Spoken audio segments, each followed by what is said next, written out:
Shalom Bapak Ibu, Shalom orang muda, berjumpa kembali dengan saya khusus untuk renungan hari ini edisi hari Sabtu 13 Juli 2024. Penulis STS kita memberi judul Anugerah atau Kasih Karunia.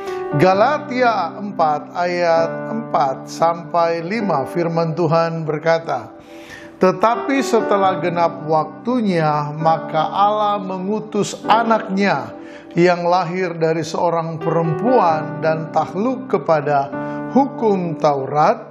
Ia diutus untuk menebus mereka yang takluk kepada hukum Taurat, supaya kita diterima menjadi anak." Kita sama-sama pernah belajar bahwa gejolak di dalam jemaat Galatia sampai mendapat teguran keras dari Rasul Paulus adalah mereka menambahkan kembali ketaatan kepada hukum Taurat lewat praktek sunat untuk mendapatkan keselamatan atau kepastian keselamatan. Itu sebabnya Paulus menyebut mereka dengan mengapa jemaat Galatia telah menjadi bodoh. Bodoh kenapa? Karena mereka telah menerima pemberian keselamatan cuma-cuma oleh karena pengorbanan Kristus di Golgota, bukan kepada kemauan atau kehendak mentaati hukum Taurat. Paulus telah menuliskan bahwa manusia tidak ada seorang pun yang berhasil mentaati hukum Taurat dengan sempurna. Karena sikap hukum Taurat adalah bila kita mentaati salah satunya, maka kita harus juga mentaati semuanya.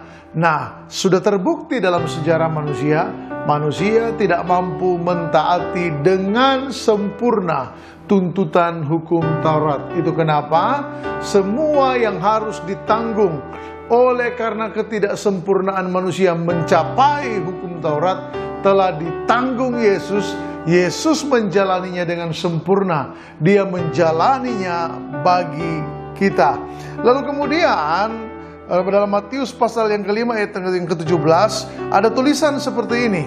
"Janganlah kamu menyangka bahwa aku datang untuk meniadakan hukum Taurat, firman Tuhan, atau kitab para nabi. Aku datang bukan untuk meniadakannya, melainkan untuk menggenapinya." Amin. Itu sebabnya bahwa begini, ketidakmampuan kita telah ditebus oleh Yesus karena semua konsekuensi kegagalan manusia mentaati hukum Taurat telah ditanggung Yesus di atas kayu salib.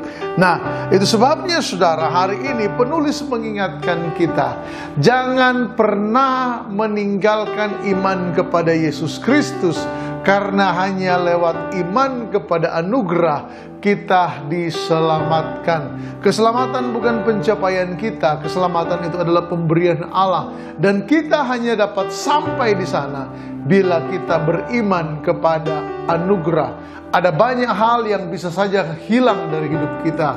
Beberapa orang telah mengalami kehilangan orang yang dikasihi, dengan segala hormat saya sampaikan.